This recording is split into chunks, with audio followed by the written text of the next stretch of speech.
شروع اللہ کے نام سے جو بڑا مہربان نہایت رحم والا ہے۔ الف لام میم۔ کیا لوگ یہ خیال کیے ہوئے ہیں کہ صرف یہ کہنے سے کہ ہم ایمان لے آئے چھوڑ دیے جائیں گے اور ان کی آزمائش نہیں کی جائے گی؟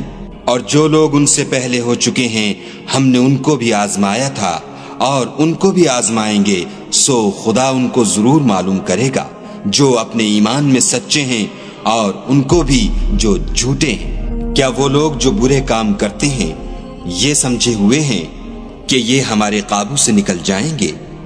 جو خیال یہ کرتے ہیں برا ہے۔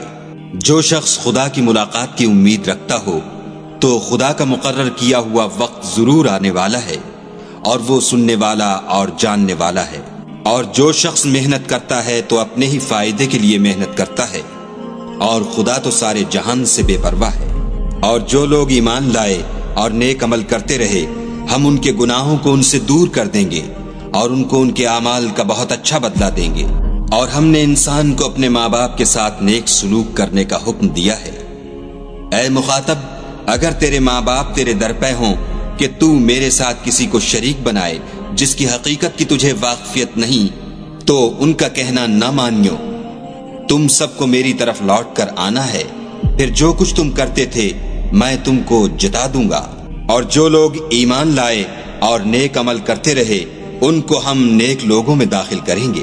اور بعض لوگ ایسے ہیں جو کہتے ہیں کہ ہم خدا پر ایمان لائے، جب ان کو خدا کے رستے میں کوئی ایذا پہنچتی ہے تو لوگوں کی ایذا کو یوں سمجھتے ہیں جیسے خدا کا عذاب، اور اگر تمہارے پروردگار کی طرف سے مدد پہنچے تو کہتے ہیں کہ ہم تو تمہارے ساتھ تھے۔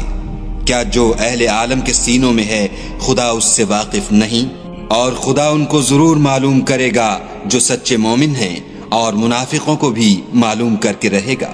اور جو کافر ہیں وہ مومنوں سے کہتے ہیں کہ ہمارے طریق کی پیروی کرو، ہم تمہارے گناہ اٹھا لیں گے، حالانکہ وہ ان کے گناہوں کا کچھ بھی بوجھ اٹھانے والے نہیں۔ کچھ شک نہیں کہ یہ جھوٹے ہیں، اور یہ اپنے بوجھ بھی اٹھائیں گے اور اپنے بوجھوں کے ساتھ اور لوگوں کے بوجھ بھی۔ اور جو بہتان یہ باندھتے رہے قیامت کے دن ان کی ان سے ضرور پرسش ہوگی۔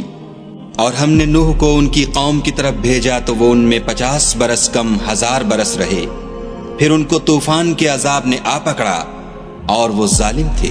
پھر ہم نے نوح کو اور کشتی والوں کو نجات دی اور کشتی کو اہل عالم کے لیے نشانی بنا دیا۔ اور ابراہیم کو یاد کرو جب انہوں نے اپنی قوم سے کہا کہ خدا کی عبادت کرو اور اس سے ڈرو، اگر تم سمجھ رکھتے ہو تو یہ تمہارے حق میں بہتر ہے۔ تم تو خدا کو چھوڑ کر بتوں کو پوجتے اور طوفان باندھتے ہو، تو جن لوگوں کو تم خدا کے سوا پوجتے ہو وہ تم کو رزق دینے کا اختیار نہیں رکھتے، بس خدا ہی کے ہاں سے رزق طلب کرو اور اسی کی عبادت کرو اور اسی کا شکر کرو، اسی کی طرف تم لوٹ کر جاؤ گے۔ اور اگر تم میری تکذیب کرو تو تم سے پہلے بھی امتیں اپنے پیغمبروں کی تکذیب کر چکی ہیں، اور پیغمبر کے ذمے کھول کر سنا دینے کے سوا اور کچھ نہیں۔ کیا انہوں نے نہیں دیکھا کہ خدا کس طرح خلقت کو پہلی بار پیدا کرتا پھر کس طرح اس کو بار بار پیدا کرتا رہتا ہے؟ یہ خدا کو آسان ہے۔